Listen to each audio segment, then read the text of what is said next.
Glad to be here with you today. Do it make any difference when this is on? Okay. I don't know whether you've read the statement that was in the program that attached to my name, but basically what it emphasizes is the importance of ecosystem services and the services that they provide that are water related, and everything is water related. All of the services that ecosystems provide are water related, in fact. What we're concerned about in the end, and it was summarized yesterday afternoon, is human welfare. If we agree that our objective is to optimize human welfare, we've done some things up until now.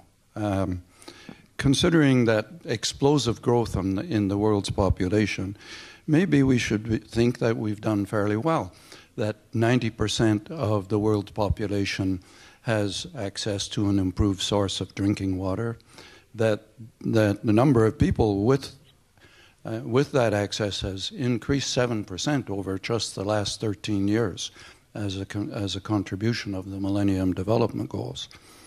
85% of today's 7 billion people are adequately nourished. So we've done something towards assuring human welfare, but it really hasn't been good enough. And we've heard a number of statistics already about how many are lacking electricity, how many, 1 of 7 in the world's population still chronically hungry, a couple of billion people without access to clean energy for heating and cooking, and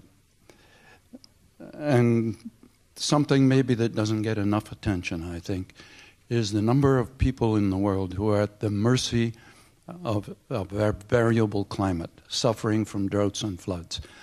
And I think a case could be made, and we'll see as we get into more scientific analysis, that the reason that there are 1 billion or more people living in absolute poverty and the countries that they live in, the reason that they are still poor is because they're condemned to be poor because of climate variability.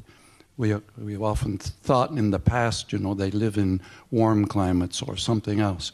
But why is it that in the north we couldn't have developed unless we had learned to overcome climate variability?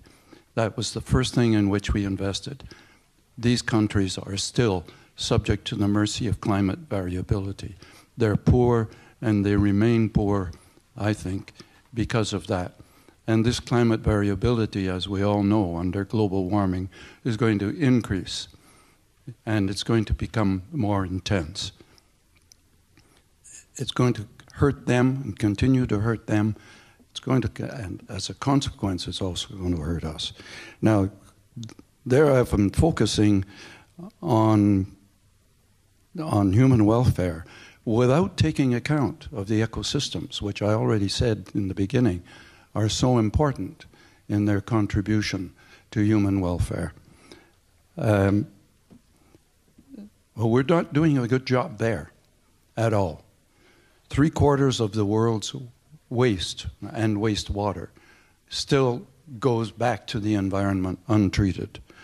25% of the areas of the world, we heard from David's presentation this morning, are water scarce in the sense that they're using more water than there really is water available.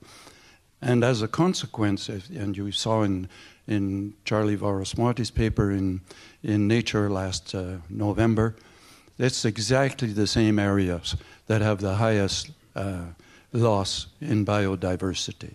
You put the two maps one on top of the other, they're exactly the same. And water is the essential element that's needed to deal with all of these issues of meeting the human's needs for food and energy and other things, and the maintenance of the ecosystems that provide so many of them. And then we add to that what's coming in the future. Another 2 billion people that have to be provided for, in addition to those that are already lacking access. So how, faced with this, how do we optimize human welfare? How optimize the management of these resources for human welfare? So our challenge is to create a sustainable balance between all of these demands, which, as we look around the world, it's not only the climate that's changing, but everything around us is changing and changing fast and faster at an accelerating pace. That's what we're faced with. And the project, how many attended, I suspect a lot of you, David's presentation or the other presentations this morning on environmental services? Not too many hands up yet? Okay. Well, I'm going to build on what David has said. And basically, what we're doing with this project is, as David has already pointed out, to identify solutions, options for people to act at all levels. So first of all, it doesn't make sense to look at global options. There may be some, but they're not the important ones. The important options that we need to look at are at the local level, because that's where they have to be implemented. They have to be implemented by people who are going to provide the energy, who are growing the food. We have to talk to them about what are the options that we can look at and what's the role that water plays in this. It's been mentioned in my introduction that I was involved in the last 2 issues of the World Water Development Reports.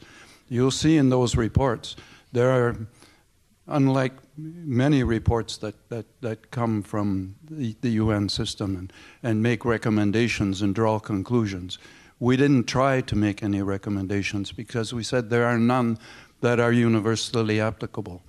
And so you'll see in the last 2 chapters of the last report, which was titled Managing Water Under Risk and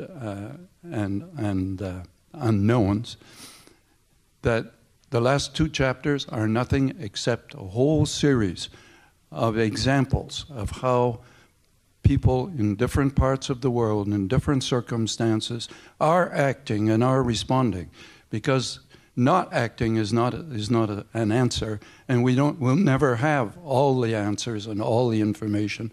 We have to start acting now. So we've given examples of what people are doing.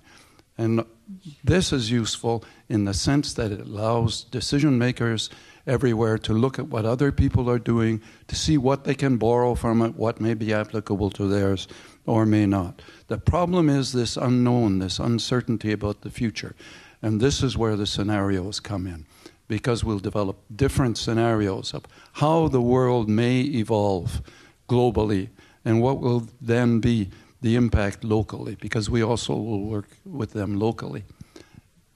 And the idea will be to test all of these different options. There can be hundreds of options about what you could do, but how many of those will be robust and will still be adaptable enough that if you choose to invest money in them today, and if we just take the climate adaptation fund, there's going to be billions of dollars of money available for investment. A lot of it is going to go into water and maybe ecosystem protection. So people are going to want to invest that money now. How do they invest that now in a way that takes account of how the different ways that the world may evolve in the future? And so we can invest in options at every level that will be sustainable and can still be adapted in the future if the world turns out to be different than we thought it was going to be, and it will. So that won't be blocked, that we can still adapt and go ahead. That's why we're doing this project. Thank you.